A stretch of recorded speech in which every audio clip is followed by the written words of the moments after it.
당시에 발행된 지폐를 한번 보시도록 할까요? 아 이게 그렇습니다. 뭐야? 어? 써 있네요. 이거 본 거 같은데 어디서? 어디서? 저 위에 원 원 달러도 있고. 달러라고 이거 써 있네요. 봤는데. 여기 번호도 있는데요? 서명도 있고. 그렇죠? 예, 이 지폐를 당시에는 컨티넨탈 노트라고 불렀습니다. 노트라는 거는 증서라는 뜻이고요. 대륙의 증서. 그렇죠. 1775년 1달러면 지금 저거 한 1억 되겠다. 다 인플레이션 생각하면 그죠? 아 값어치도 그렇고 저 구하기도 힘들걸요? 그렇게 치면 10억 예. 되겠다. 카슨 씨, 한번 이 지폐에 지금 적혀 있는 요 문구를 한번 읽어봐 주시겠습니까? This bill entitles the bearer to receive 1 Spanish milled dollar, or the value thereof in gold or silver. 이상하게 들리실지 모르지만 미국 정부인데 이 증서를 가져오면 스페인 스페니쉬 은화를 달러. 스페인 달러를 준다라고 돼 있는 게 조금 이상하긴 하지만 그 당시 많이 쓰던 게 스페니쉬 달러여서 그런가 그렇죠. 봐요. 네, 맞습니다. 당시에 미국은 독립전쟁을 선포한 1775년부터 약 3년 동안에 전쟁에 필요한 물자를 구매하기 위해서 무려 약 2억 4천만 달러어치 콘티넨탈 노트를 발행했습니다. 우와. 이렇게 막 돈을 찍어내다 보니까 결국에 콘티넨탈 노트의 가치가 떨어질 수밖에 없는데 처음에는 콘티넨탈 노트와 스페인 그 금화 간의 비율이 1대1이었던 것이 168대 1까지 떨어지게 됐습니다. 인플레이션이 엄청나게 생긴 거네요. 그렇죠. 네. 그러면은 1달러면 살 수 있었던 어떤 뭐 물건이나 빵이나 이런 거를 168달러를 줘야 되니까. 그렇죠. 네. 와. 그런 속담도 있어요. 약간 not worth a continental 이런 말이 있는데 가치 없다, 아무 쓸 일이 없, 약간 너무 쓸 수 없는 거다. 너무 그런- 마구 찍어내서. 네, 그런 말 있거든요. 지금 쓰지 않은데 제 부모님 그때 많이 썼던 속담이에요. 그런데 문제는 이렇게 폭등하는 물가를 부추긴 것이 컨티넨탈 노트를 식민지 정부가 발행하는 것 때문만이 아니고 네. 여기에다가 영국이 식민지 미국을 무너뜨리기 위해서 군사력 이외에 다른 작전을 동원한 것 때문에도 더 악화가 됐습니다. 뭐죠? 자, 그럼 여기서 문제를 내겠습니다. 이게 퀴즈구나. 또 퀴즈. 영국은 미국인들이 전쟁에 필요한 물자를 구입하는 걸 막고 경제를 혼란에 빠뜨리기 위해 한 가지 계책을 냈는데요. 과연 무엇일까요?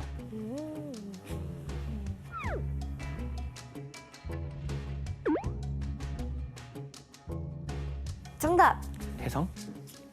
미조 지폐를 만들어서 시중에 풀어요. 그래서 이거 막 감별하기 어렵게 혼란을 주는 거죠.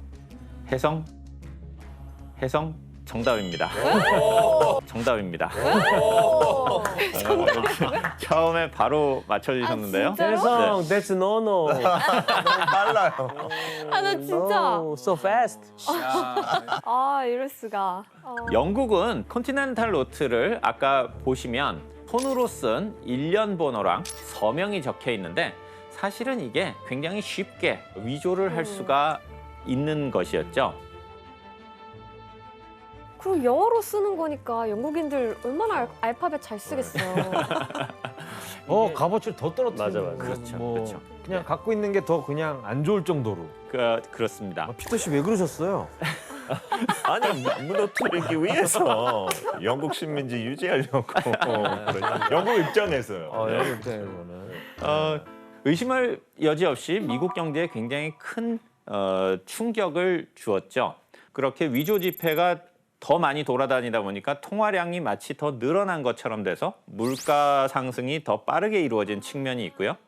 또 한편에서는 사람들이 위조 지폐도 돌아다닌다는 사실을 알면서 화폐를 받는 것을 꺼리게 되는 문제가 또 발생을 하니까 미국 경제가 아주 혼란에 빠지는 이런 문제가 생겼다는 것입니다. 이처럼 화폐로 인한 혼란도 있었고 그 외에도 여러 가지 위기들이 있었지만 결국 식민지 미국은 1781년 10월에 전쟁에서 영국의 항복을 받아냅니다. 그리고 1789년 4월 마침내 조지 워싱턴을 초대 대통령으로 임명하면서 비로소 아메리카 합중국 USA가 탄생을 하게 되는 것이죠. 미국이라는 나라가 세워지니까 미국인들은 그동안 영국이 허용하지 않아서 설립하지 못했던 이것을 세우게 되는데 그것이 바로 은행입니다. 이때 필라델피아와 보스턴, 뉴욕 세 곳에 최초로 민간 은행이 설립이 되죠.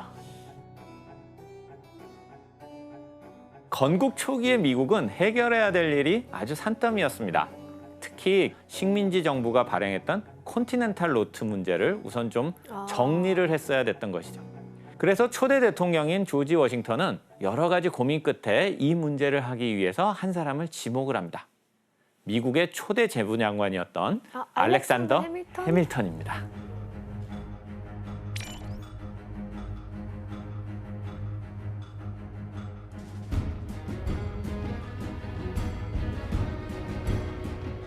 그래서 이러한 막중한 문제를 해결하기 위해서 알렉산더 해밀턴은 세 가지 제안을 합니다. 첫째, 중앙은행을 만들어야 된다. 둘째, 국채를 발행해서 연방정부의 수입을 일단 확보를 해야 된다. 세 번째는 통일된 미국의 화폐를 이제 발행해야 된다라고 하는 것이었습니다. 해밀턴이 이런 주장을 했을 때 이 주장이 받아들여졌을까요? 이런 분위기로 보면 안 받아들여졌겠죠. 네. 항상 이런 분위기에서 안 받아들여졌어요. 안타깝게도 규현 씨 말씀이 맞았습니다. 맞아요. 여러 가지 반론이 많이 있었죠. 영국과의 전쟁을 통해서 이렇게 독립은 쟁취했는데 미국의 당시에 살던 많은 사람들은 이런 중앙은행이라든가 통일된 화폐를 연방정부가 만들게 되면 연방정부가 지나치게 강력한 권한을 갖게 됨으로써 개인의 자유와 권리가 침해될 수 있다라고 하는 걱정을 했었습니다. 하지만 알렉산더 해밀턴은 경제를 안정시키기 위해서는 연방정부가 어느 정도는 힘을 갖추는 것이 필요하다고 생각했고 절대 뜻을 굽히지 않고 자신의 의지를 관철하려고 했죠. 그리고 마침내 대통령인 조지 워싱턴을 설득하고 의회의 승인을 받아내게 됩니다. 그 결과로 1792년에 미국의 첫 번째로 돈을 만드는 기관이죠. 주조국을 설립하게 되는데요.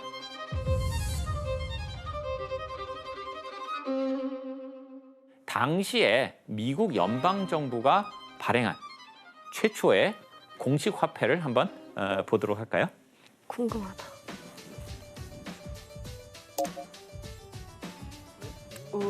네, 미국 정부가 처음 발행한 돈은 금화와 은화입니다. 실력이 좋아졌어요. 오, 그쵸. 네. 퀄리티가 높아졌어요. 예. 해밀턴은 국민들에게 미국 정부가 만든 돈을 사용하자라고 독려를 했고요. 시장 경제를 이렇게 활성화하기 위한 노력을 꾸준히 지속해 나갔습니다. 그리고 1791년 7월 4일에 미국 최초의 중앙은행을 만들었습니다.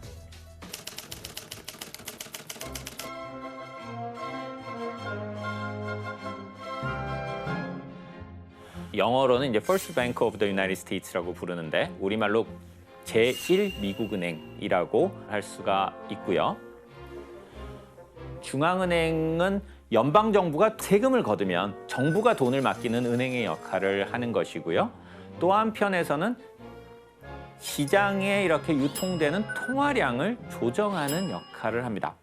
여기에 더해서 민간에 있는 많은 은행들을 감독하는 역할, 이런 것들을 관리하는 역할도 중앙은행이 하는 중요한 역할인데요. 하지만 일단 설립을 승인을 받았는데 20년 시한부로 승인을 받습니다. 그런 다음에 20년이 다 됐을 때 다시 재승인을 해서 연장을 하는 것을 노력을 했지만 거기에 실패하게 되죠. 그래서 중앙은행이 20년 만에 문을 닫게 됩니다. 아유, 진짜. 아까 말씀드린 것처럼 미국인들 중에는 연방 정부가 이렇게 중앙은행을 만들어서 관할을 하게 되면 그것이 중앙 정부의 힘을 너무 강하게 만들므로써 개인의 자유와 권리를 침해할 수 있다라고 생각한 사람들이 굉장히 많았습니다. 결국 중앙은행이 문을 닫으면은 미국에는 어떤 일이 발생을 했을까요? 통화량이 막 제멋대로 들쭉날쭉하지 않을까요? 당시에 중앙은행이 존재하던 시절에는 민간은행이 미국 전체에서 약 20개 정도가 있었는데 그 이후에 중앙은행이 폐지된 다음에는 거의 90개까지 늘어나게 되고요. 4배 이상. 문제는 개별 은행들이 은행권이라는 것을 발행을 하게 되고 그것이 화폐처럼 사용이 되게 되는 것이죠.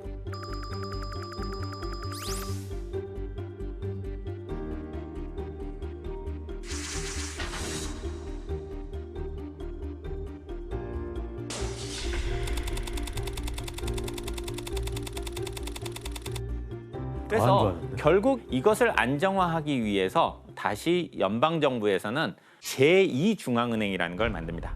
영어로는 Second Bank of the United States라고 부르는 것인데 제2 은행을 만들었지만 이건 역시 제1은행과 비슷한 전철을 밟아서 15년 만에 또 문을 닫게 되고요.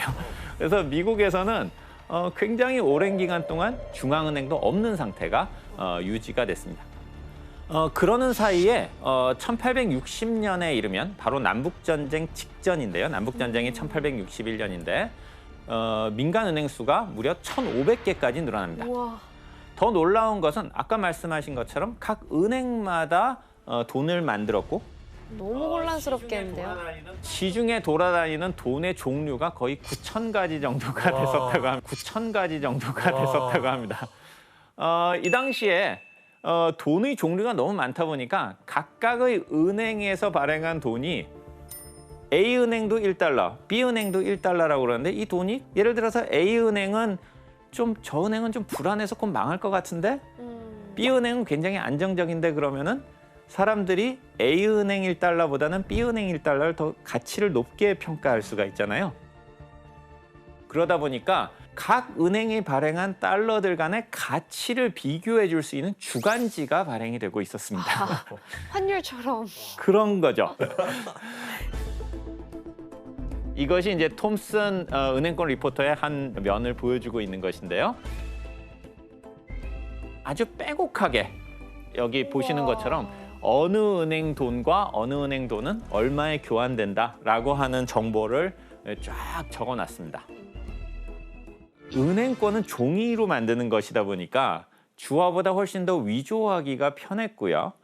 그러다 보니까 당시에는 정식으로 발행된 지폐가 9,000종인데 거기에다가 5,400여 종이나 되는 위조 지폐가 5,400여 종이나 되는 위조 지폐가 또 돌아다니고 있었다고 합니다. 그러면 사진으로 한번 확인을 해보도록 할까요? 피터 씨가 한번 읽어주실래요? 네. Brattleboro Bank. The counterfeit is spelled Brattleboro O-U-G-H. The genuine Brattleboro O.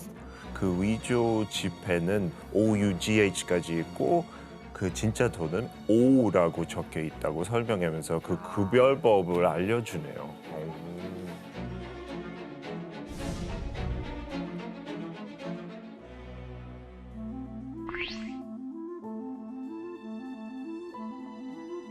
이처럼 이게 위조 지폐인지 아닌지 매번 확인을 해야 되는 일종의 화폐 무법 시대가 바로 이 1830년대부터 한 1860년대까지 미국의 상황이었고요. 제3의 중앙은행이 필요하겠는데요? 그런 것이죠. 나라가 이제 개입해야지. 네. 가만 그런데 보면 안 되지.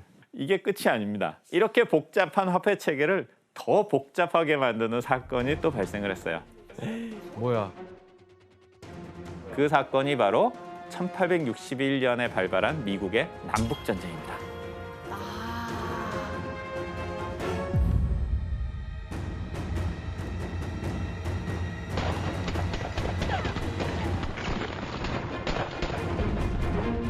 독립전쟁 때처럼 전쟁에 필요한 자금을 또 조달을 해야 되니까 남부 정부도 그렇고 북부 정부도 그렇고 돈을 어마어마하게 찍어내겠네요. 찍어내야 되는 것이죠. 그래서 남북전쟁 당시에 바로 정부가 직접 발행한 지폐가 이때 처음 나왔던 것이죠. 이제 색깔은 네. 완전 초록색이네요. 초록이다. 최초의 주인공은 링컨이었네요. 그린백을 만들 때 국가가 발행한 지폐니까 많은 사람들에게 알리고 그 링컨의 얼굴도 넣었다고 해요. 미국 정부가 발행한 이 돈이 이렇게 녹색이다 보니까 이 돈을 당시에는 그린백이라고 불렀었습니다. 이때는 돈이 녹색이라는 게, 물론 지금도 그렇습니다만 녹색이 됐다는 게 굉장히 독특한 점입니다. 당시 녹색은 복제가 어려운 색이었기 때문에 위조를 방지하기 위해서 녹색을 사용했다고 합니다. 교수님 근데 사실 굉장히 불안합니다. 이게 혼돈의 시기에는 사실 이번에도 뭐 코로나 우리 시국에도 돈을 좀 많이 찍어냈잖아요. 네, 그렇습니다. 분명히 독립전쟁 이후에도 돈을 많이 찍어내서 이 전체적인 경제라든가 국가에 혼란이 있었을 것 같은데 네. 어떻게 됐나요, 그 이후에는? 물론입니다. 그래서 전쟁이 끝난 뒤에 이 과도하게 발행된 그린백 때문에 물가가 이제 굉장히 많이 치솟았고요. 돈의 가치는 떨어져 있었습니다.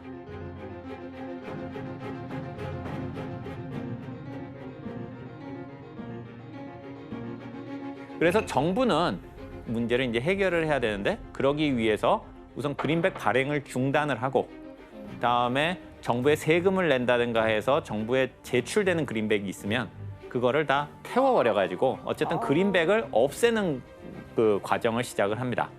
통화량을 줄였구나. 예, 그렇게 해서 전쟁 전처럼 금화나 은화가 이제 그 통화가 되는 그런 방식으로 이제 돌아가려고 한 것이죠. 그런데 이 과정에서 새로운 문제가 이제 등장을 합니다. 화폐로 금을 사용하느냐 은을 사용하느냐는 것이 미국 경제에서 큰 논란이 되고 심각한 문제가 됐어요. 원래 미국은 건국 이래로 금, 은 본위제라는 것을 채택했습니다. 그러니까 예를 들어서 미국에서는 금과 은을 모두 돈으로 사용하겠다라는 제도를 썼기 때문에 금, 은 본위제라고 불렀습니다. 그 과정에서 금하고 은의 교환 비율을 법으로 정해놨죠. 야, 그런데 이것이 화폐에 악영향을 끼치는 혼란을 야기하는 일들이 발생하곤 했다는 것입니다. 예를 들어서 1848년 여러분들이 잘 아시는 그 미국 서부에서 금이 발견되는 골드러시라고 하는 큰 사건이 있었죠. 캘리포니아. 사람들이 가서 어마어마하게 이제 금을 캐내게 되는데 그러다 보니까 금의 공급이 시중에 많아지게 되고 금의 가치가 떨어지기 시작을 합니다. 금의 가치가 떨어졌다는 것은 은의 상대 가치가 올라간다는 뜻이 되는데요. 이거 이렇게 은의 가치가 올라가다 보면 시중에 있는 사람들은 화폐로 만들어진 동전의 가치는 그대로인데 은화의 가치보다 은의 가치가 올라가는 것을 이용하려고 합니다. 은을 녹여가지고 은을 만들려는 거죠. 은을 바로 가지고. 그것이죠. 아니 어느 장단에 맞춰야 돼? 그러니까 많아지면 그냥 똥값 되는 거네 다. 그렇죠. 그러니까 결국 금, 은 본위제는 한계가 있네요. 바로 그겁니다. 따라서 그냥 금이나 은 하나로 통일을 하자라는 방향으로 논의가 발전을 했고요. 그 결과로 19세기 말에 되면 전 세계적인 어떤 추세에 따라서 미국은 사실상 금본위제로 정부가 이제 그 통화 제도를 안착시키게 됩니다. 하지만 미국이 이런 선택을 한 것에 대해서 탐탁치 않게 보는 시선도 있었습니다. 금본위제를 한다는 얘기는 바꿔 얘기하면 은을 더 이상 돈으로 쓰지 않는다는 얘기니까 또 은매니아들 사이에서는 그렇죠. 제가 은주원이거든요. 당시에 있었던 경기 침체가 일어났을 때 이게 은화가 없어져서 그렇다라는 분노를 가진 사람들이 생겨나게 된 것입니다. 그래서 이러한 분노를 풍자하기 위한 소설이 발간이 됩니다. 그것이 바로 오즈의 마법사죠.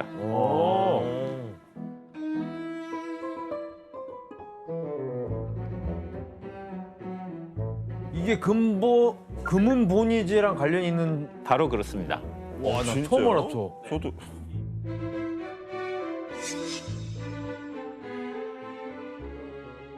이 오즈의 마법사라는 소설은 도로시가 사는 곳에 처음에 토네이도가 이렇게 불어오지 않습니까? 네.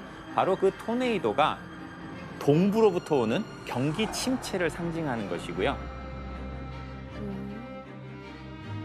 이렇게 회오리 바람에 휩쓸려 가지고 가게 되는 곳이 오즈라는 곳인데, 오즈는 오지, 그러니까 그 무게 단위, 온스를 줄여서 쓸 때 오즈라고 쓰죠. 와. 그래서 가게 되면은 찾아가게 되는 성이 에메랄드 성인데 녹색 에메랄드 성이지 않습니까? 그린백? 바로 와. 그린백입니다. 네. You're out of the dark, you're out of the night. Step into the sun, step into the light. 그리고 이제 친구들을 길에서 만나면서 같이 가게 되죠. 그 친구들 중에 허수아비는 농민, 그리고 양철 나무꾼은 산업 노동자, 그 용기 없는 사자는 정치인을 상징하는 인물들이라고 해석을 합니다. 결국 도로시는 은색 구두를 신고 집에 돌아가게 되는데, 이것이 은의 중요성을 강조하는 것으로 해석되기도 합니다. 결국 이 오즈의 마법사는 당시 미국의 사회 경제를 풍자하는, 비판하고 풍자하는 소설이라고 보통 해석을 합니다. 오즈 마법사가 아니라 온스의 마법사구나. 그렇죠. 이처럼 건국 이래로 미국 경제는 굉장히 많은 우여곡절을 겪었는데, 그 가운데서도 사람들을 매우 혼란에 빠뜨린 것 중에 하나가 바로 통화제도였고요. 그래서 통화제도의 정비와 아울러서 중앙은행을 설립하는 것이 필요하다라는 목소리가 점점 힘을 얻어가고 있었죠. 하지만 중앙은행을 설립하는 것은 연방정부의 힘을 지나치게 강화할 수 있다는 그 이유 때문에 여전히 반대하는 사람들도 적지 않았고요. 그런데 큰 사건이 하나 벌어지게 되고, 그 큰 사건이 이 중앙은행은 만들어야 된다와 안 된다라는 대립구조를 깨뜨리게 됩니다.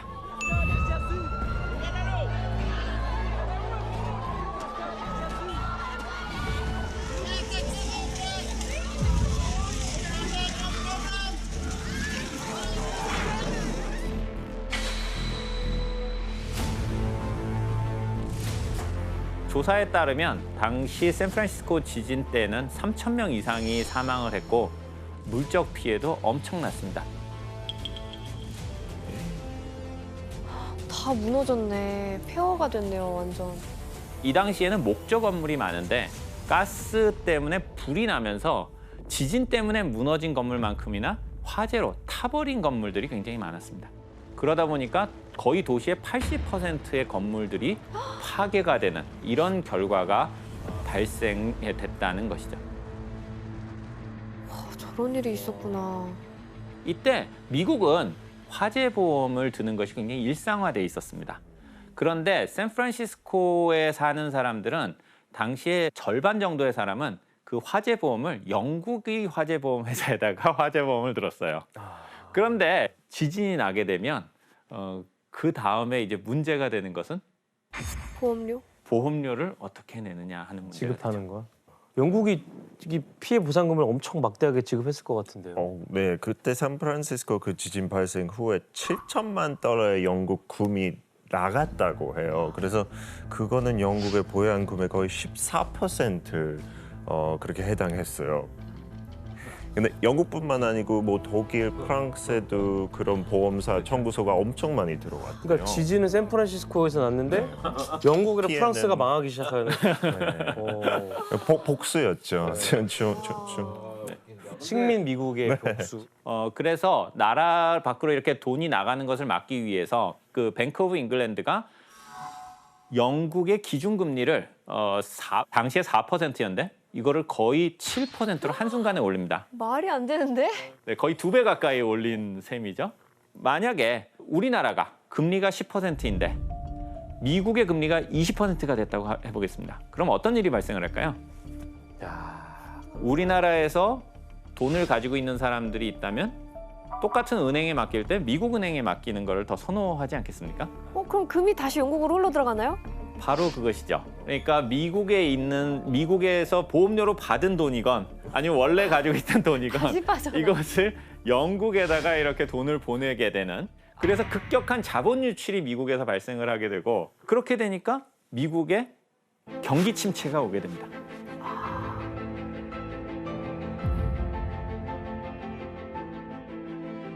그렇게 경기 침체가 오니까 주식 시장도 폭락하고, 그 과정에서 은행이 문을 닫는 이런 일들이 마구 이제 발생을 하게 된 것이죠. 그럼 미국도 뭔가 경제를 안정화시키는 뭔가를 해야 되는데 미국에는 중앙은행이 없습니다. 없죠. 이 상황에서도 미국의 심각한 경기 침체와 금융위기를 해결하기 위해서 나섰던 사람이 있었어요. 그만한 돈을 가지고 있었던 사람이 있었는데 바로 그 사람이 누구냐면 바로 JP 모건이었습니다. JP 모건. 한 번쯤은 JP 모건이라는 이름을 들어보셨죠? JP 모건 알죠. 그러니까 저 한 인물이 미국 경제를 막 좌지우지할 수 있잖아요. 그렇죠. 예. 머건은 이제 은행을 가지고 있는 엄청난 부자예요. 머건이 이제 설립한 JP 모건 체이스 은행은 미국에서 돈이 제일 많은 은행. 규모가 어마어마해요. JP 모건은 미국 최고의 당시에 이제 그 투자자였고 금융가였는데, 자본이 영국으로 급격하게 빠져나가면서 경제가 휘청거리는 것은 미국 경제에도 안 좋지만 본인에게도 큰 문제가 될 수 있었기 때문에 자신의 돈을 풀어서 이 통화량이 줄어든 거를 벌충하는 만큼 통화량을 공급하는 일을 한 겁니다. 개인이요? 네, 그렇죠. 그렇게 함으로써 이제 이런 금융 위기를 해결을 했는데, 와, 말이 안 된다. 그렇죠. 우선은 이걸 해결했다는 것이 놀라운 것이고요. 하지만 다음번에도 그럼 이렇게 한 개인에게만 의존할 수 있느냐? 그러다 보니까 중앙은행이 우리가 필요하다라고 하는 것에 대해서 더 이상 반대할 수 없는, 그래서 그렇죠. 전반적인 공감대가 형성된 것이죠. 뭔가 영속할 수 있는 기관이 필요한 거죠. 그렇죠. 그래서 지금의 중앙은행인 바로 그 연방준비제도가 만들어진 것입니다.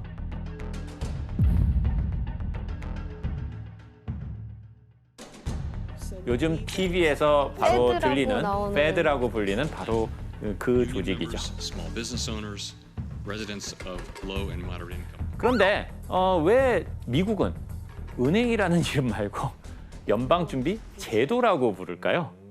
뭔가 그 중앙은행이라는 말에 좀 예민한 것 같아요. 뭔가 맞습니다. 우리의 자유를 구속하는 것 같고. 그렇습니다.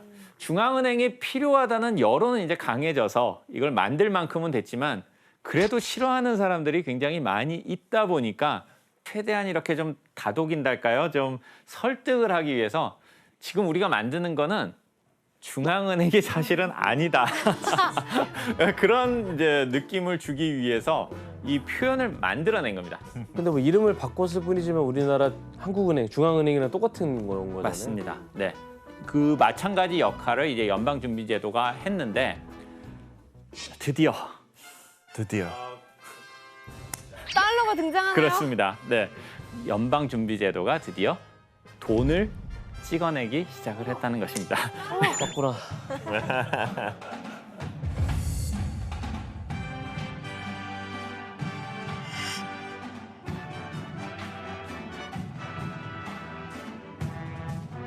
오. 참 우여곡절이 많았죠. 드디어 우리가 아는 달러가 탄생을 한 것입니다. 어떻게 보면 거의 지금 지폐와 같지만 조금 따지고 들어가면 지금 지폐와 엄청난 차이가 있는 내용이 이 지폐에 이렇게 표시가 돼 있는 부분이 있습니다. 뭐야?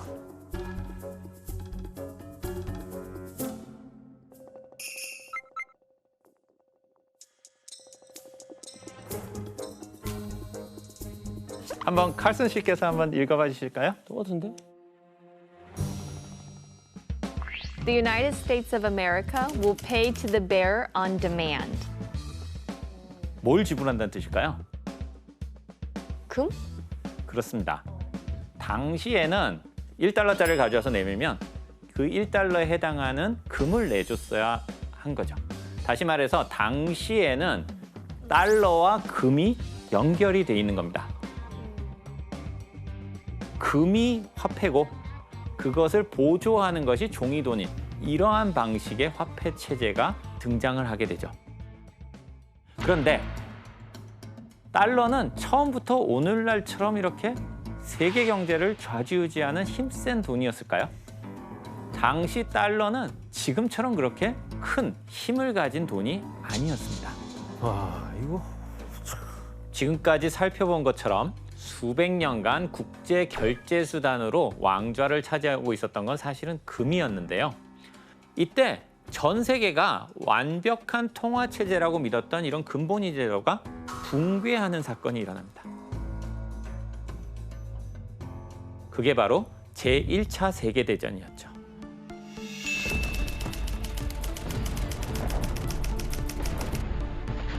제1차 세계대전 당시에 유럽 국가들은 전쟁을 하기 위해서 역시 막대한 자본이 필요했습니다.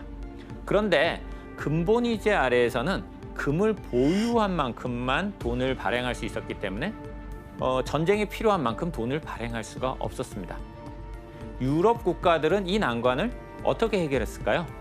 그냥 그거 무시하고 돈 그냥 만들지 않을까요? 그렇습니다.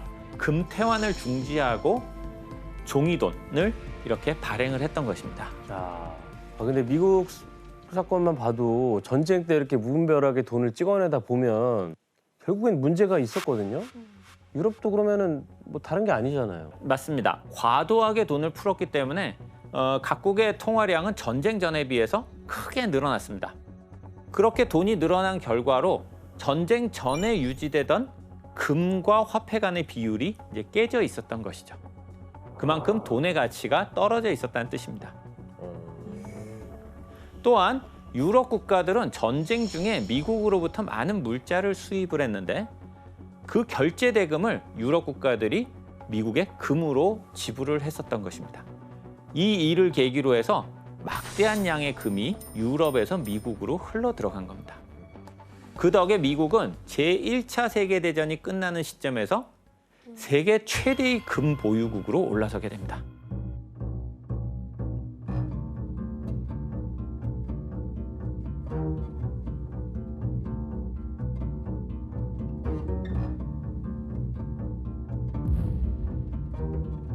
한편 전쟁이 일어났던 유럽 국가들은 심각한 경기 침체가 발생하는 문제가 발생했죠.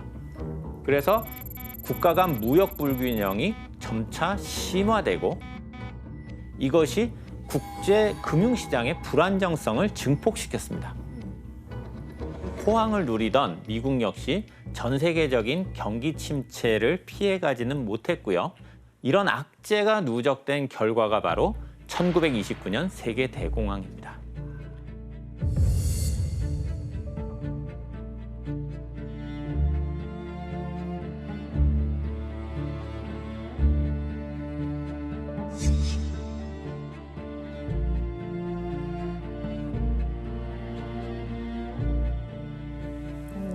저게 급식줄인가요? 맞아, 배급줄? 맞아. 급식줄 맞아.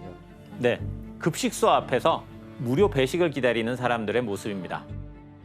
1930년대에는 미국 전역에 있는 수만 개의 회사가 파산하고 9천 개 이상의 미국 은행들이 문을 닫으면서 약 1,500만 명의 미국인이 일자리를 잃었다고 합니다. 다음 사진을 볼까요? 저를 사세요 이런 거. I am for sale. I must have work or starve.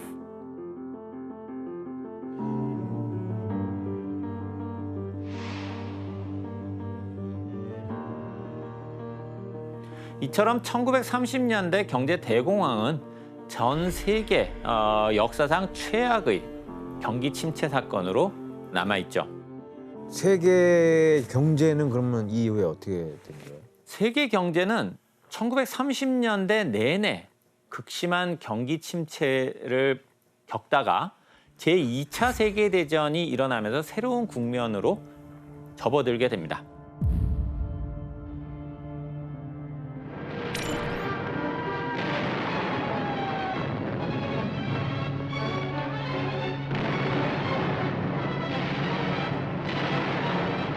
전쟁이 끝나갈 무렵인 1940년대 중엽이 되면 미국이 전후 세계 경제를 주도하는 중심 국가로 명확하게 등장을 하게 되죠. 19세기 말이 되면 미국의 GDP가 당시 세계 최강대국이었던 영국을 따라잡기 시작하죠. 이로 인해서 철강, 자동차, 전기 등의 공업의 비중이 크게 늘어나게 되고요. 그래서 20세기 초가 되면 미국이 세계 최강의 경제력을 가진 나라로 부상을 하게 된 것이죠. 당시에 영국이 전쟁으로 미국에게 진 빚이 약 43억 달러, 프랑스는 40억 달러 정도 되었다고 합니다. 다른 나라들까지 합치면 100억 달러에 육박하는 것이었죠. 영국은 현재 가치로 따지면 우리 돈으로 약 140조 원에 해당하는 전쟁 부채를 종전 60년 만인 2006년에 비로소 다 갚았다고 하니까요. 이 돈의 규모가 정말 어마어마한 것이었죠. 진짜 어마어마했네. 해가 지지 않는 나라. 정말 전 세계 최고의 나라였는데 이게 이 타이틀을 미국에 뺏겼거든요. 좀 약간 좀 섭섭하시겠어요, 서운하고. 이 질문 속상하고. 자체도 섭섭해요. 네. 영국은 진짜 제일 큰 거 유럽에서 그 1, 2차 세계대전가 있기 때문에 그거 극복하는 거 너무 어려웠어요. 어쨌든 영국을 제낄 정도로 미국이 이제 크게 1위 국가를 딱 차지한 만큼 어떻게 보면 힘도 굉장히 세졌겠네요. 그렇습니다. 이런 강력한 경제력을 바탕으로 해서 미국은 드디어 달러가 세계 통화 체제에서 국제 결제 수단의 자리에 오르게 되는 바로 그날이 찾아오게 됩니다. 2차 세계대전 종전을 10개월여 앞두고 있었던 1944년 7월 1일에 미국 주도하에 44개국의 대표 730명이 한자리에 모였습니다. 그곳이 바로 미국 뉴햄프셔에 있는 브레튼 우즈라고 하는 곳입니다. 이 당시 대공황을 불러일으켰던 여러 가지 문제를 막을 수 있는 국제 체제를 만들고자 했고 붕괴한 근본위제를 대신할 새로운 통화 체제가 마련되었습니다. 그게 바로 브레튼 우드 체제라고 하는 것이죠.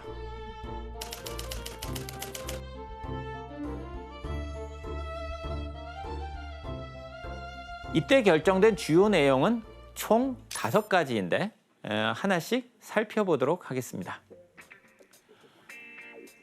첫 번째로 미 달러화를 기축 통화로 하는 금환 본위제를 만든다.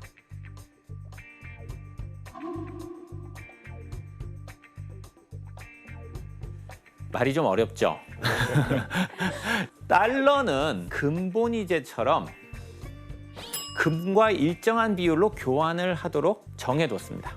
그런데 세계 각국의 결제는 금이 아니라 달러를 가지고 하도록 했다는 뜻입니다. 다른 나라 화폐들은 금이 아니라 달러를 기준으로 해서 각국의 화폐 가치를 정하자, 즉 환율을 정하도록 한 것이죠. 단, 환율은 각국의 경제 상황에 따라서 어느 정도 조정하는 것을 허용했습니다. 이렇게 브레튼 우드 체제 하에서는 달러가 국제 결제의 기준이 되는 화폐가 됐는데 기준이 되는 화폐를 기축 통화라고 불렀습니다. 왜 미국 달러만 금으로 교환을 할 수 있다는 거죠? 이 당시에 금태환, 다시 말해서 화폐를 금으로 바꾸는 것이 가능한 나라는 사실상 미국뿐이었습니다. 1947년 미국은 전 세계 금의 70%를 보유하고 있었습니다. 전 세계 금의 70%를 보유하고 있었습니다. 이 표를 보면 금 1온스가 35달러라고 되어 있는데 이게 어느 정도 되는지 한번 이렇게 좀 감이 오시나요? 온스가 예, 그래서 제가 준비를 했습니다. 오. 이 정도 되는 금을 이 1944년에는 당시에는 35달러로 교환을 할 수가 있었습니다. 금 1온스가 지금 시세로 하면 우리 돈 약 250만 원 정도에 해당하는데요. 당시에는 이게 35달러에 교환이 된 것이죠. 통화기금을 만들었습니다. 다시 말해서 이것은 IMF를 통해서 외환 부족 위기가 오면 회원국은 특별 인출권을 통해서 담보 없이 외환 인출이 가능하도록 한 것이죠. 이렇게 우리가 알고 있는 바로 이 IMF, 국제통화기구라고 하는 것은 바로 미국의 주도 아래 브레튼 우드 협정 바로 다음해인 1945년에 공식 출범합니다. IMF. 정부가 결국 국제통화기금 IMF에 구제 금융을 신청하기로 했습니다.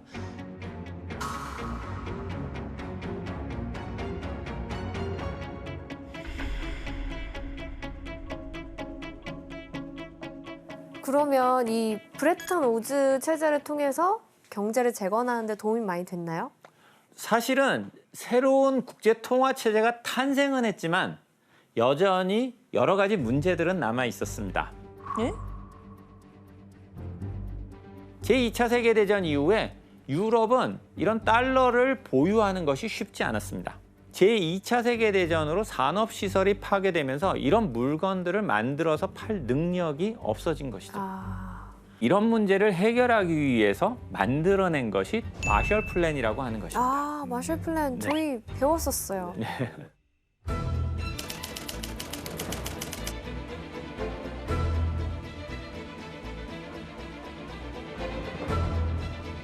It is logical that the United States should do whatever it is able to do to assist in the return of normal economic health in the world, without which there can be no political stability and no assured peace. 미국은 1948년부터 약 4년 동안 서유럽 17개국에 약 130억 달러를 지원합니다. 식량 구입이나 공산품 구매, 경제 분야뿐만 아니라 일부 금액은 문화예술과 관련한 분야를 통해서도 지원이 되었습니다. 그럼 여기서 문제를 내겠습니다. 키스 타임. 퀴즈. 당시 미국 제작사가 마셜 플랜 지원금을 받고 영화를 제작하기 위해서는 특별한 조건이 있었는데요. 과연 이 조건은 무엇일까요? 영화?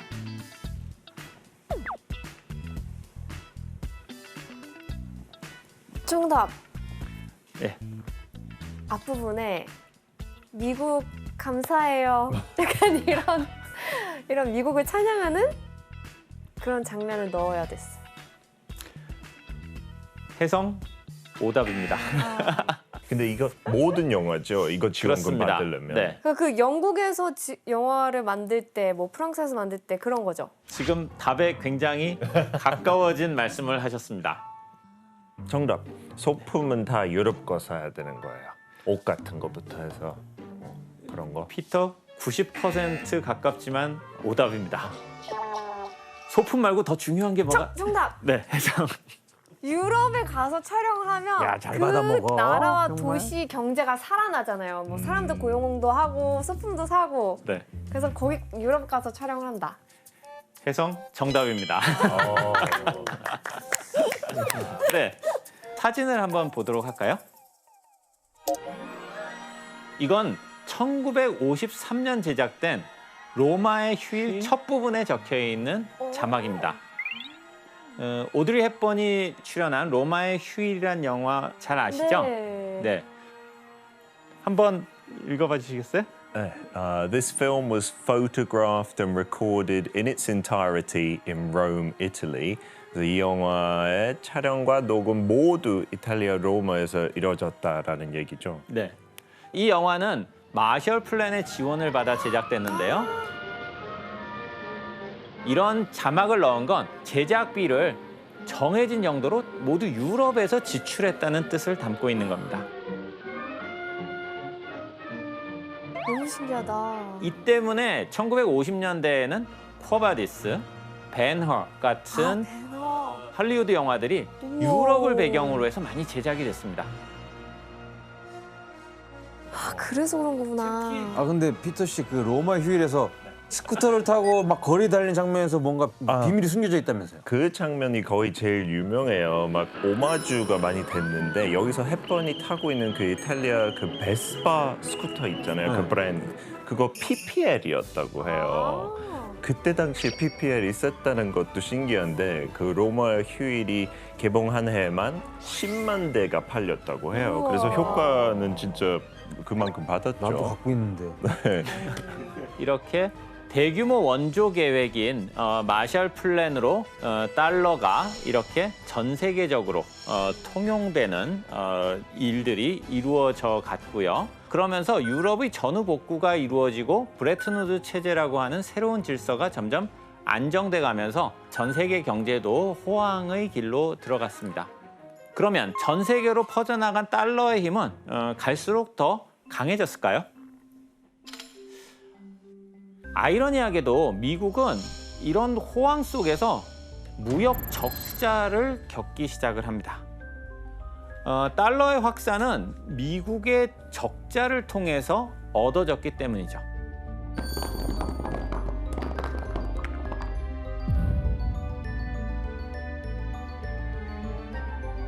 국내뿐 아니라 국가 간 교역이 원활하게 이루어지려면 충분한 통화가 전 세계적으로 공급되는 것이 필요합니다.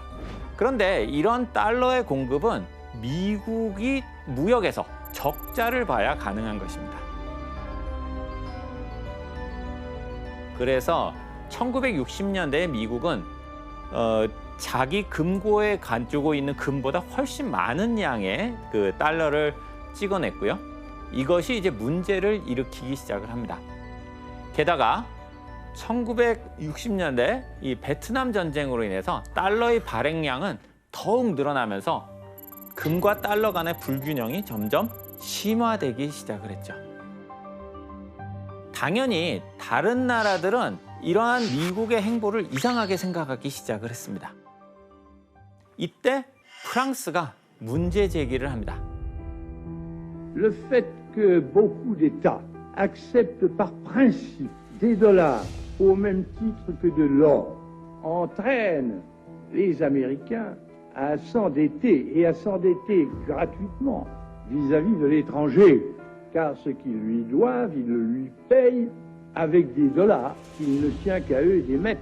Nous estimons nécessaire que les échanges internationaux soient établis comme c'était le cas avant les grands malheurs du monde, sur une base monétaire indiscutable et qui ne porte la marque d'aucun pays en particulier. 근데 저거 어느 정도 맞는 말도 있어 지금 들어보면. 아 맞지? 내가 갑자기 너한테 엄청 빚을 진 다음에 찍어가지고 줘버리. 뭐야 그게? 그렇게 했다는 거 아니에요 지금까지? 그렇습니다. 이런 드골 대통령의 못 믿을 달러 발언으로 세계 다른 나라들이 가진 달러에 대한 믿음 역시 크게 흔들리게 되죠. 이런 딜레마 혹은 진퇴양난의 상황을 경제 용어로서는 트리피니 딜레마라고 합니다.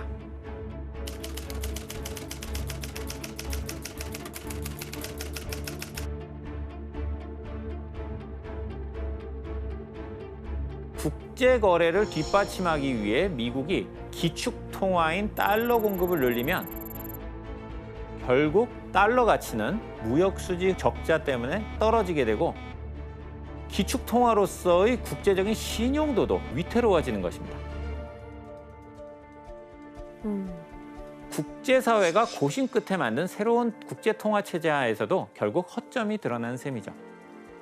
프랑스의 드골 대통령이 쏘아 올린 공의 파장은 이런 엄청난 결과를 가져오게 되는데요. 달러에 대한 불안이 커지면서 사람들은 달러보다 안전하다고 생각하는 금을 사들이기 시작을 합니다. 그 결과로 미국으로부터 막대한 금이 유출되면서 미국이 위기에 봉착하게 되는 것이죠. 달러의 신뢰가 떨어지고 프랑스 외의 다른 국가에서도 금 퇴환을 요구하는 원성이 높아졌습니다. 진퇴양난을 겪고 있던 상황에서 당시 미국의 대통령인 리차드 닉슨은 1971년 8월 15일에 금 퇴환 중지를 기습적으로 발표를 하는데요. 이 소식을 들은 국제사회는 큰 충격에 빠졌고 이걸 닉슨 쇼크라고 부릅니다.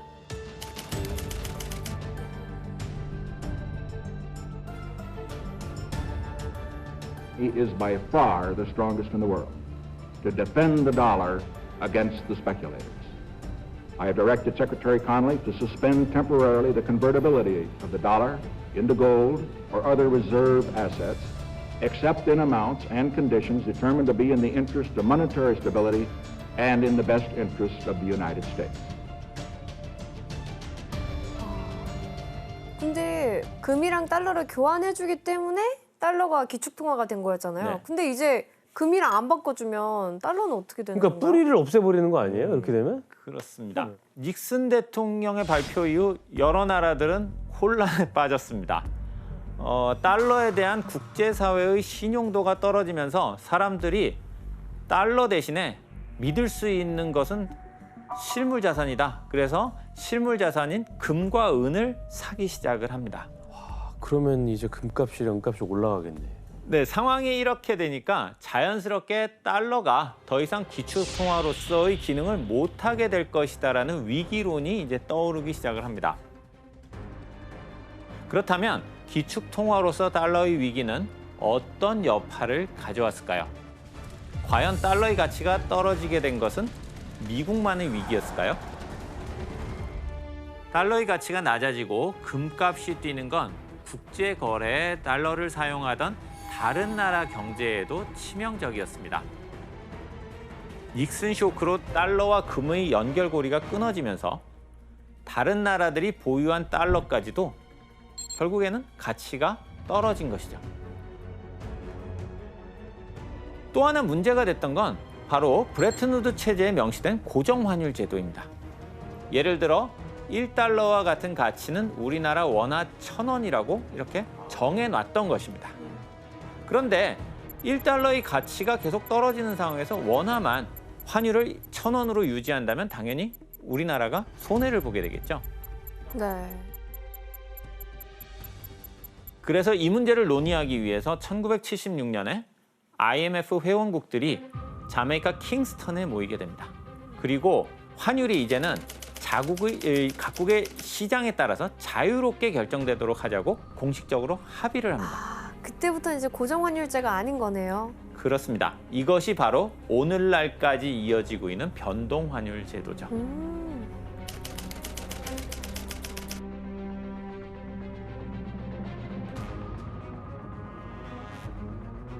변동환율제가 결정되자 IMF 회원국들은 각 나라의 화폐 가치를 보이지 않는 손 혹은 자유시장에 맡기고 금은 국제 통화 시스템에서 더 이상 역할을 하지 못하게 된다라고 이렇게 생각을 했습니다.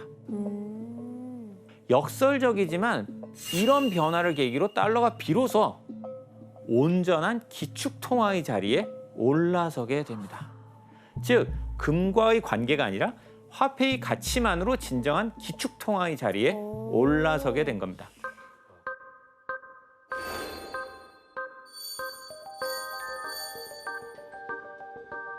그런 과정에서 2008년 발생한 엄청난 사건은 또다시 달러와 국제통화체제에 큰 충격을 가져다 주었죠.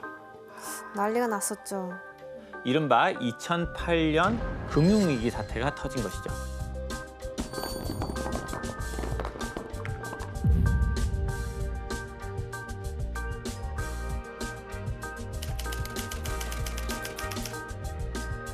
미국의 4대 투자은행은 리먼 브러더스가 결국 파산 신청을 하기로 했습니다. 월가 대형 투자은행들의 파산 위기가 잇따라 현실화되면서 미 금융시장이 또다시 크게 흔들릴 것으로 보입니다. 서프라임 모기지 사태로 인해서 은행 자산이 증발하고 미국의 증시가 급격하게 하락합니다.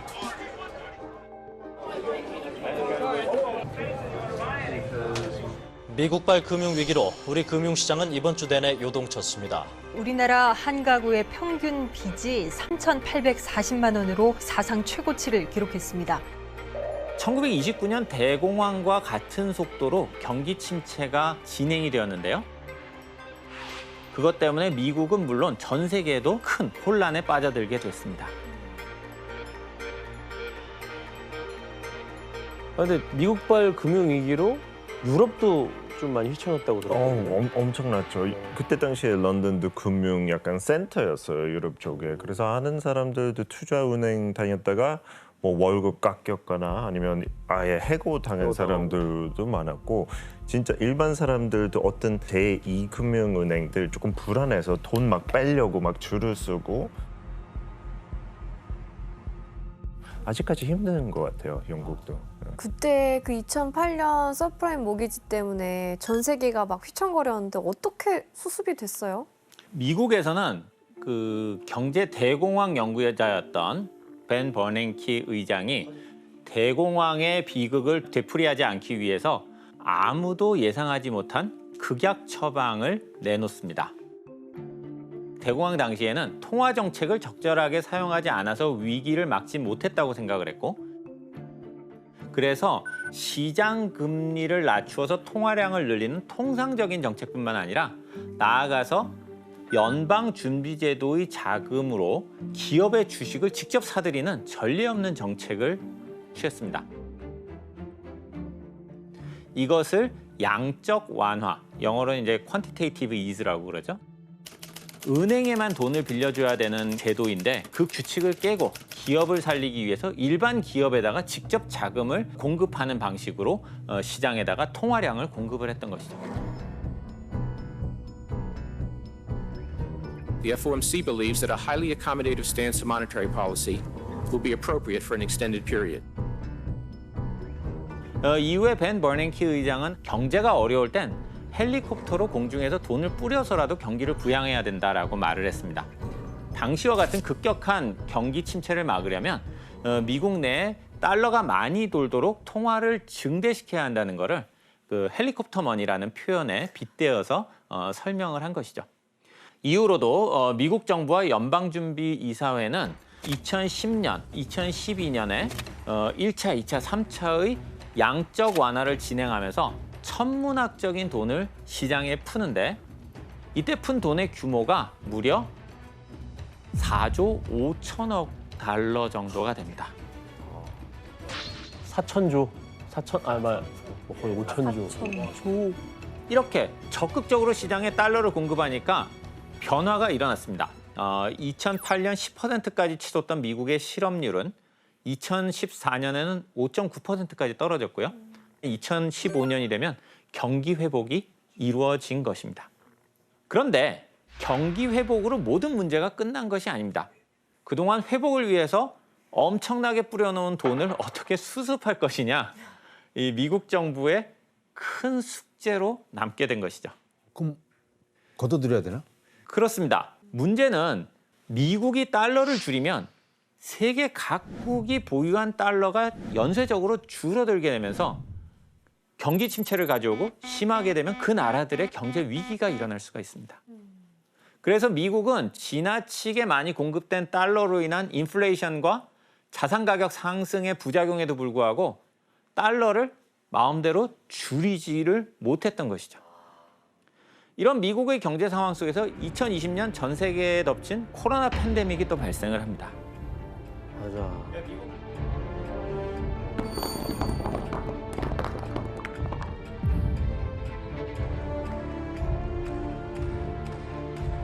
전 세계를 덮친 코로나19가 세계 경제를 위기로 몰아넣고 있습니다. 메르스 사스와는 비교가 안 되는 비상경제 시국이라며 22.6%가 내린 1987년 블랙 먼데이 이후 33년 만에 가장 많이 빠진 겁니다. Today I am officially declaring a national emergency. Two very big words. The action I am taking will open up access to up to $50 billion of 미국 입장에서는 엎친 데 덮친 격이었습니다. 다시 오히려 돈을 더 푸는 양적 완화 정책을 지속할 수밖에 없었는데요. 이런 상황을 풍자한 담은 만평을 하나 보도록 할까요? 네. 최근 만평이겠네. 그렇습니다. 그래서 이제 여자가 아직도 있는데 점점점. 그리고 남자분이 그냥 일시적일 뿐이야 라고 대답해요. 밥 먹으면서. 네. 마구 먹고 있는데 이렇게 늘어난 저 체중이 그냥 일시적일 뿐이야 그렇게 얘기를 하는 것이죠. 그러니까 연방준비제도가 계속 저 인플레이션 상황을 방치하고 있다는 거네요. 그런 뜻입니다. 2021년에 바이든 대통령과 연방준비제도의 그 제롬 파웰 의장은 인플레이션이 단지 일시적일 뿐이다. 이 만평이 이야기하는 것처럼 이렇게 이야기를 했습니다. 하지만 그해 연말에 연방준비제도는 그 말이 실책이라고 이야기하면서 그 정책의 방향을 이제 바꾸기 시작을 하죠. 그리고 지난 6월에 6월 초죠.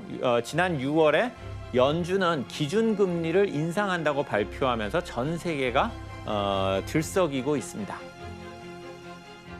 미국 중앙은행인 연방준비제도가 기준금리를 2단계인 0.5%포인트 인상을 단행했습니다. 연방준비제도가 기준금리를 0.75%포인트 대폭 인상했습니다. 또 올해 연말 기준금리를 3.4% 전망하면서 앞으로 이어지는 회의에서도 인상을 예고했습니다. 그러면 이번에 그 연방준비제도가 금리를 인상한 이유가 이 전 세계에 뿌려진 달러를 다시 거둬들이려는 건가요?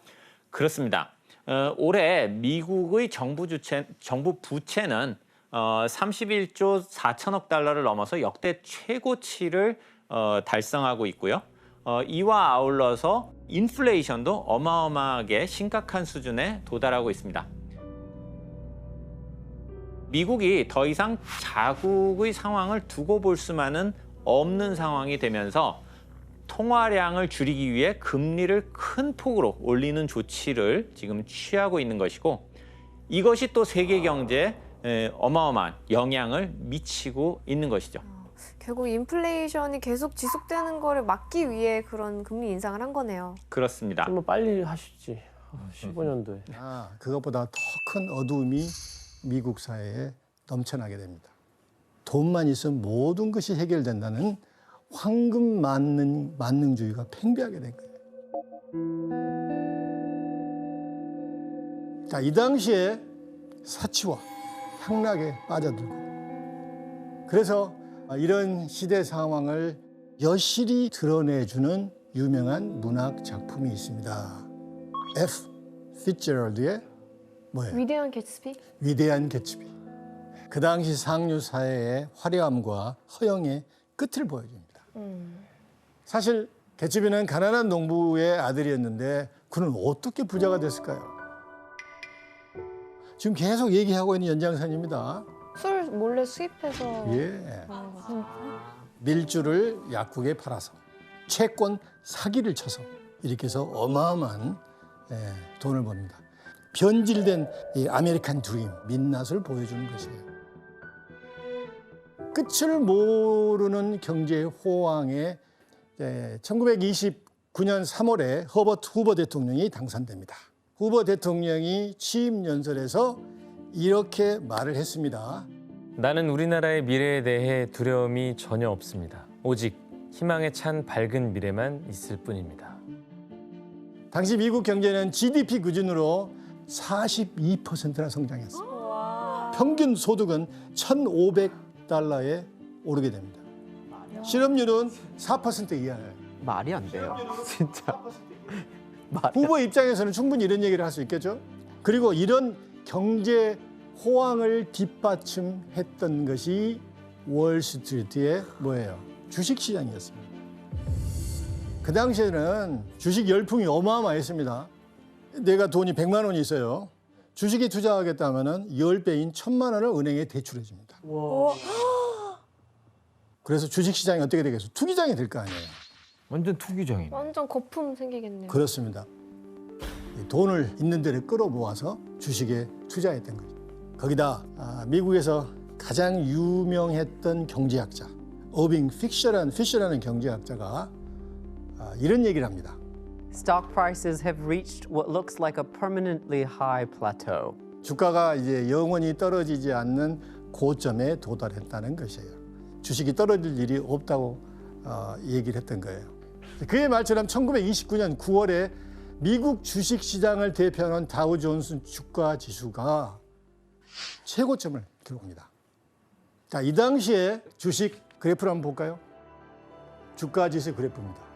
급격히 오르더니 29년 9월에 381을 찍은 거예요. 미국 역사상 최고의 고점을 찍는. 자, 이 당시에 주식 거품을 한마디로 표현한 당시 신문 이 헤드라인이 있는데 한번 보겠습니다. 1928년 7월 15일자 뉴욕타임입니다. Stock Speculation, 전국적인 주식 투기 헤드라인으로 얘기하고 있습니다. 그렇지만 이러한 세태를 불안하게 보는, 비판적으로 보는 시선은 분명히 있었습니다. 자, 한번 만평을 한번 볼까요? 배가 뿡 나온 사람 누구예요? 주식 투기에 미친 대중이란 얘기예요. 와, 터지기 일보 직전. 터지기 일보 직전입니다. 이게 계속 주식을 주문하니까 이 서빙한 사람은 뭐예요? 야, 그만해도 되지 않느냐. 그렇게 얘기하고 있는 거예요. 뺏었네. 터지기 일보 직전에 이 주식 열풍을 간접적으로 시사하고 있습니다. 다른 그림 한번 볼까요? 앞에 북치고 나가는 사람이 누구예요? 이 월스트리트 이 주식 붐을 북치고 누가 나갑니다. 저쪽에서 뭐라고 썼습니까? 국가의 일반적인 번영을 얘기하고 있습니다. 그 사람들이 좀 기다려 그러잖아요. 무슨 얘기냐면 일반 사람들이 느끼는 그런 체감 경기보다 주식시장이 너무 멀리 가버린 거예요. 경고를 그러니까 어쨌든 하긴 했네요. 그렇지만 무엇에 빠지면 안 들리죠? 경고가 안 들립니다. 근데 진짜 요즘 우리나라 상황도 좀 비슷한 것 같아요. 막 정말 요즘 친구들도 보면은 그 주식 어플 깔아가지고 하루 종일 등락 보고 있는 친구들도 있고. 유럽에서도 비슷해요. 유럽에서도 진짜 주식에 대해 전혀 모르는 사람들도 그냥 쉽게 돈 벌기 위해 단기 투자도 하고. 근데 대부분 사람들이 이제 주식에 대해 잘 몰라서 그냥 결국에 돈 다 없어지잖아요. 근데 사실 똑같지는 않아요. 저 비슷한 분위기가 되기는 하지만 똑같지 않은 게 그때 당시에 사실 시장에 대한 규제라든지도 뭐 기업 평가하는 방식이라든지 이런 거 전혀 굉장히 미흡하게 돼 있었어요. 그러니까 기업들이 완전히 수치를 막 풀려서 막 이렇게 내보내고 할 수 있었던 것 같은데 아주 중요한 얘기입니다. 지금은 여러 가지 장치가 있잖아요. 그렇죠. 그 당시는 그런 장치가 없었어요. 맞아요. 정부는 시장 경제에 간섭을 않습니다. 자, 1920년에서 1929년 10월 전까지 다우 지수 누적 상승률은 무려 245%입니다. 이렇게 무서운 속도로 상승세를 타고 있던 미국 경제 성장을 두고 사람들은 황금 시대라고 했습니다. 그런데 주가 신기록을 세운 지 얼마 지나지 않아 충격적인 사건이 발생합니다. 1929년 10월 24일 검은 목요일이 온 것입니다. The collapse of the stock exchange had spread like wildfire in New York. Thousands of people streamed the Wall Street, fearing for their shares. 사실 그 전날 수요일부터 조짐이 좀 안 좋았습니다. 당시 미국의 대표 전략회사인 웨스팅하우스 주가가 폭락하더니 여러 우량주들이 떨어지기 시작합니다. 굉장히 뒤숭숭한 분위기에서 수요일 주식시장이 마감됐어요. 근데 사람들이 불안해할 거 아니에요. 소문이 순식간에 퍼집니다. 그래서 목요일 개장하자 난리가 났습니다. 대규모 주식 매도 사건이 터진 거예요. 올 게 왔구나. 갑작스럽게 사람들이 주식을 매도하기 시작합니다. The following morning, the fear turned to panic, and brokers began unloading margin accounts at record speed. Stock prices plummeted sickeningly across the board, spurring the rush of sell orders from terrified speculators. Still more. As anguished shrieks rose up from the floor of the New York Stock Exchange, the visitors' gallery was cleared. In less than 2 hours, nearly $10 billion invested in stocks was simply wiped out. 타일러 씨나 KD 씨는 검은 목요일에서 들어는 봤죠? 네, 유럽에서 사실 검은 금요일이라고 해요. 왜냐면 그 시차 때문에. 시차 때문에. 맞아요. 그래서 거기 금요일이었어요. 그렇다면 그날 얼마나 많은 주식이 떨어졌을까? 그래프를 한번 볼까요? 여기 확 떨어지는 지점이 보이죠? 이때가 바로 검은 목요일을 겪었을 때입니다. 우리나라의 한국전력이라고 할 수 있는 GE, 제너럴 일렉트릭이 $396에서 $210까지 폭락합니다. 반토막 났네, 반토막. 거의 반토막이죠. 이날 거래된 주식이 종전 하루 최대 거래량인 400만 주의 3배가 넘는 무려 1289만 주가 거래됩니다. 시카고와 버팔로 주식시장은 아예 12시 반에 문을 닫아버렸습니다. 11명의 주식 투자가 투신 자살했다는 소문이 파다하게 들립니다. 당일 오후 1시 월스트리트의 주식 중개인들이 긴급 회동을 가집니다. 이 사태 수습을 위해서 여러 회사에 높은 가격으로 주식을 매입하자 합의를 봅니다. 그때 또 몰건 은행이 개입합니다. 성공했을까요?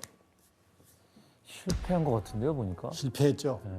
이번 상황은 지난 1907년과는 비교도 할 수 없습니다. 미국이 굉장히 경제 규모가 커졌죠. 상상할 수 없을 정도로 커졌습니다. 거기다가 이 거대한 이 미국의 경제가 주식시장과 연동이 되어 있었어요.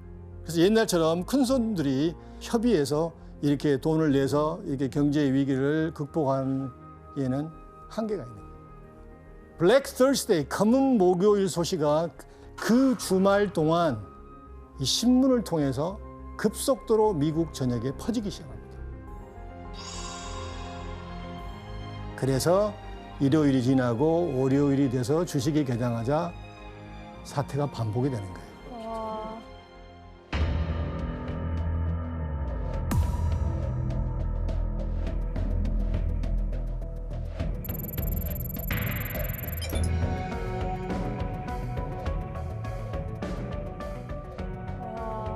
그래서 이 증권거래소의 기계조차도 어떻게 가동을 못할 정도로 엄청난 주식이 매매됩니다. 미국 증시는 추락을 거듭하더니 1932년 7월까지 3년 만에 시가총액의 90%가 증발해버립니다. 자, 그렇다면 검은 목요일 사태가 도대체 왜 일어났을까요? 그러니까요.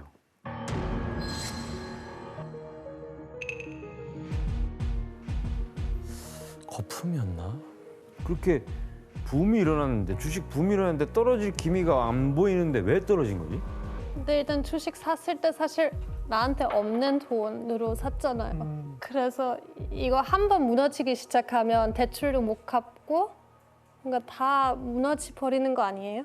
뭐 그러다 보면 또 은행도 무너지고. 맞아요.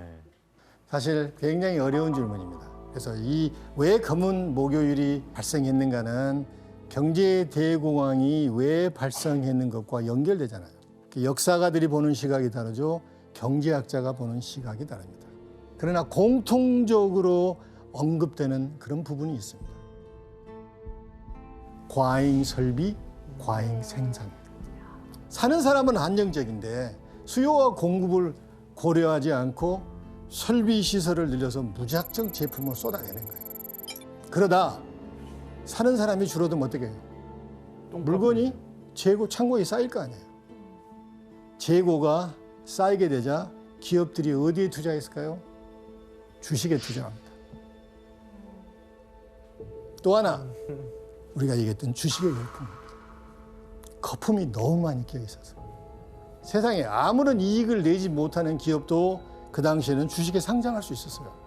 수익을 남긴다는 데이터도 없는데 주가가 2배, 3배로 튀어오릅니다. 왜 튀는 거예요? 소문으로. 뭔가에 투자하면은 이 주식이 뛸 거라고 생각을 했던 거예요. 또 하나도 우리가 무시할 수 없는데 고속 성장에 따른 소득 재분배 문제도 컸습니다. 20년대 경제 호황으로 그동안 미국의 고질적인 문제였던 부익부 빈익빈 현상이 나아졌을까요? 아니요. 오히려 더 심해졌습니다. 0.5%에서 1% 상위 계층이 미국 전체 부의 4분의 1을 소유하고 있었습니다. 또 미국 가정의 80%는 아예 은행에 예치한 돈이 없었습니다. 무슨 얘기냐? 소수의 부자가 주식을 처분할 때 그것을 받아주는 사람이 없게 됩니다. 그래서 주식이 한번 폭락하게 되면 회복하기가 어렵다는 얘기예요. 자, 주가 대폭락 사태가 일어난 지 불과 몇 개월 만에 전국에 있는 수만 개 회사가 파산됩니다. 1929년에서 33년까지 미국 은행의 3분의 1이 파산됩니다. 9천여 개 이상의 미국 은행들이 문을 닫습니다. 거리마다 실업자가 넘쳐나고 Unemployment rose to 25%. The Great Depression had set in. 고층 빌딩에서는 연일 투신 자살한다는 소문이 파다하게 납니다. After the stock market crash, just in New York, a dozen bankers committed suicide. 그만큼 미국 사람들이 패닉 상태에 있었다는 것이죠. 바로 프랭클린 루스벨트. July 1920 for their national convention, Roosevelt's name was on many 이 tongues. 대공황이라는 미국의 절체절명의 위기에 루즈벨트는 압도적인 표차로 대통령이 당선이 됩니다. 루스벨트는 기존의 자유방임주의와는 다르게 국가가 주도하는, 정부가 주도하는 대공황 극복 계획을 냅니다. 그게 유명한 뭐예요? 뉴딜. 자, 뉴딜이라는 것은 지원 씨, 딜이 뭐예요? 거래? 카드를 이렇게 딜한다. 카드를 나눠준다는 얘기예요. 뉴딜은 뭐예요? 새로이 카드를 나눠준다는 얘기예요. 기존의 미국 자본주의의 그 카드판을 쓸어버리고 새 판을 짠다. 새 판을 짜는 거예요. 루즈벨트는 1933년 3월 4일 취임사를 진행하는데 여기에 뉴딜 정책의 핵심이 있습니다. So first of all, let me assert my firm belief that the only thing we have to fear is fear itself. Nameless, unreasoning, unjustified. 아, 저 문장 되게 유명한 것 같아요. 아주 유명한 말이죠. 우리가 두려워할 것은 두려움 자체다. 루스벨트는 대공황을 극복하는 근본적인 방법은 미국 시민들이 미국 자본주의 체제에 대한 신뢰를 회복하는 것이라고 생각해요. 이제 정부가 적극적으로 시장 경쟁에 개입에 나선 거예요.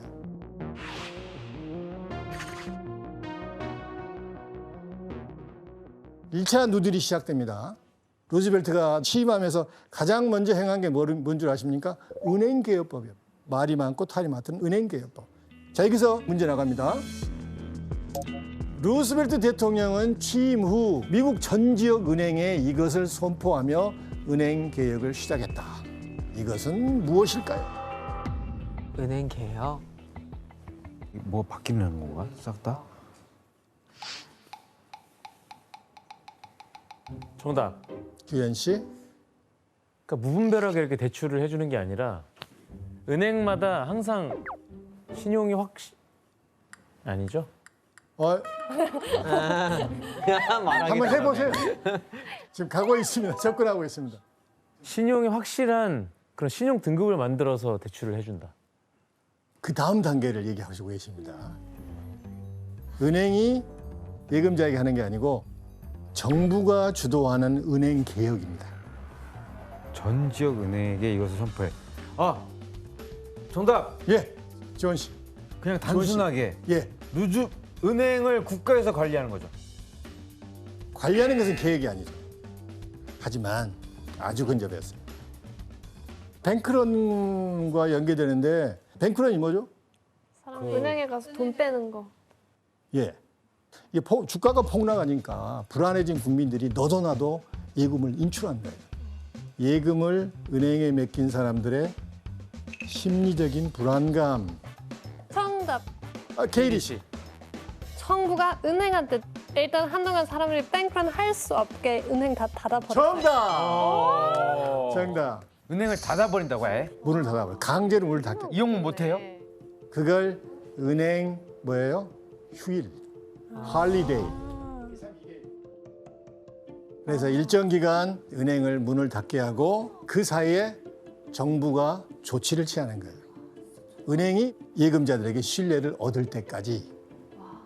근데 폐쇄 그러면 좀 기분이 나쁘잖아요. 쉬어라 할리데이. 얼마나 좋아요, 할리데이. 포장을 잘해야 되네요. 그렇습니다. 루즈벨트는 이후 수많은 뉴딜 정책을 실행합니다. 주로 실업률을 낮추기 위한 공공 사업을 진행하는데 그중에 가장 대표적인 것 첫째가 TVA, 테네시강 유역개발공사.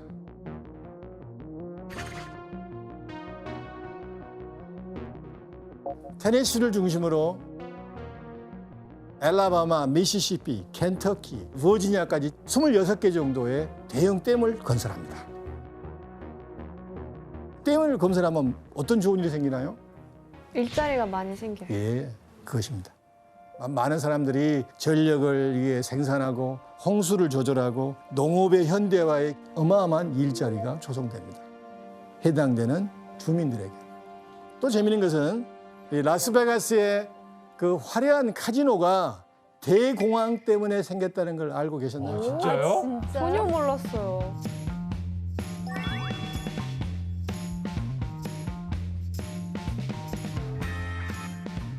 (1931년) 그 당시 후보 대통령이 라스베가스가 포함된 네바다주의 카지노를 합법화시킵니다.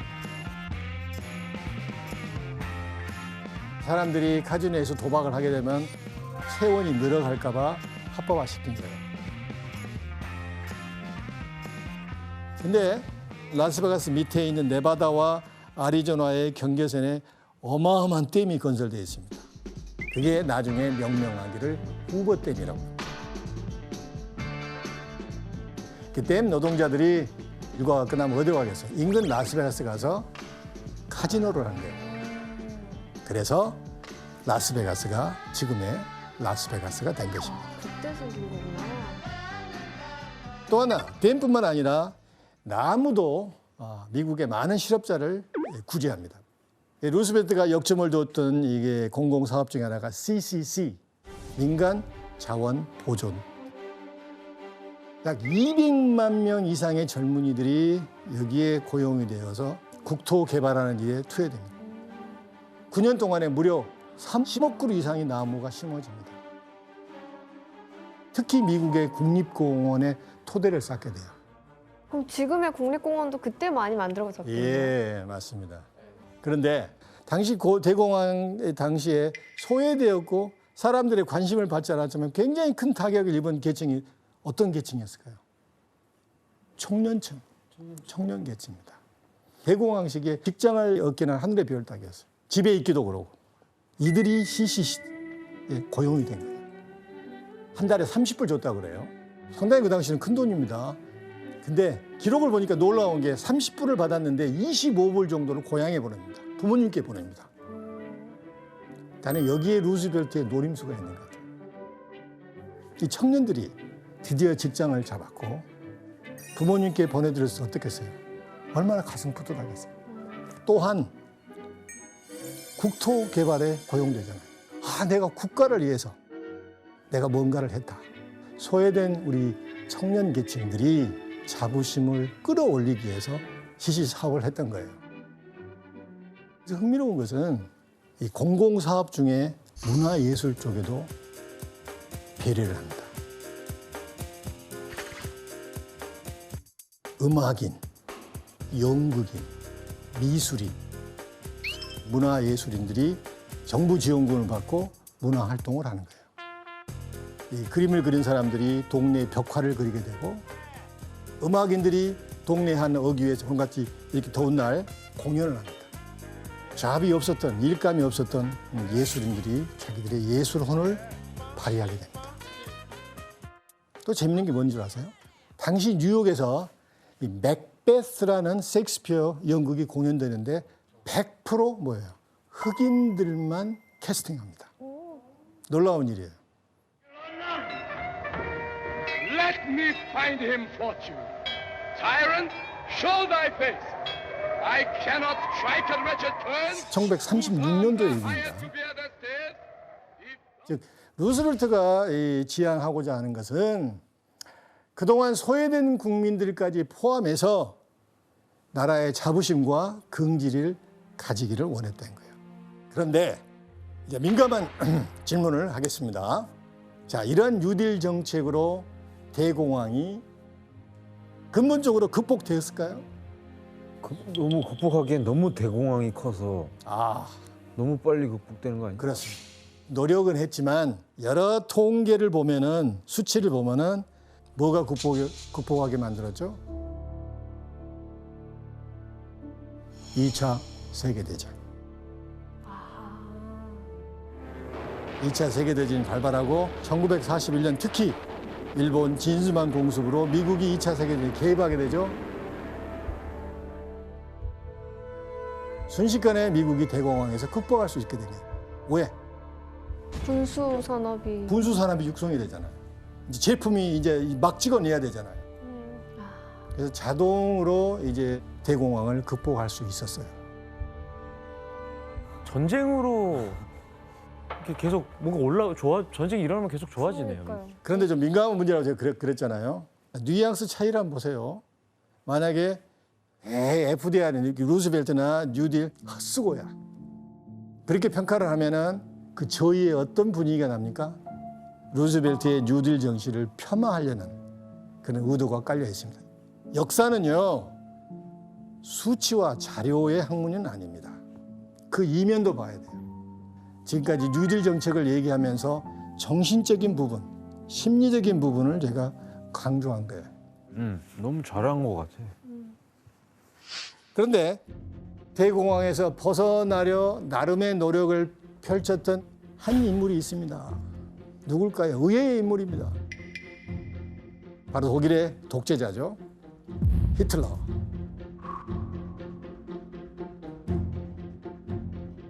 루즈벨트와 공통점을 가진 히틀러. 그렇다면 어떤 이유에서 루즈벨트와 히틀러는 닮은 꼴이었을까요? 이 두 인물이 등장했던 시기는 경제 대공황. 국민들은 누군가 구세주가 나기를 원했죠. 히틀러도 루스벨트처럼 취임 직후 경제 부흥 정책을 펴니다.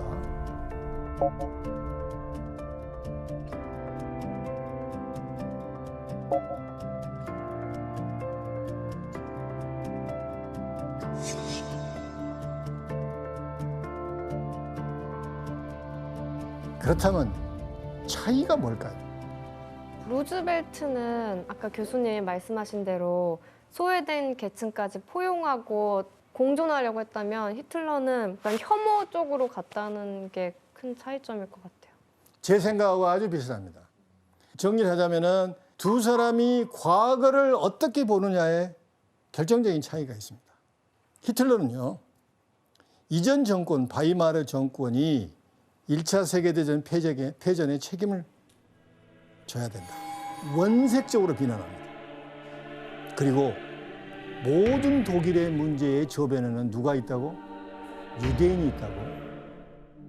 Ergebnis nicht die Bolschewisierung der Erde und damit der Sieg des Judentums sein, sondern die Vernichtung der jüdischen Rasse in Europa.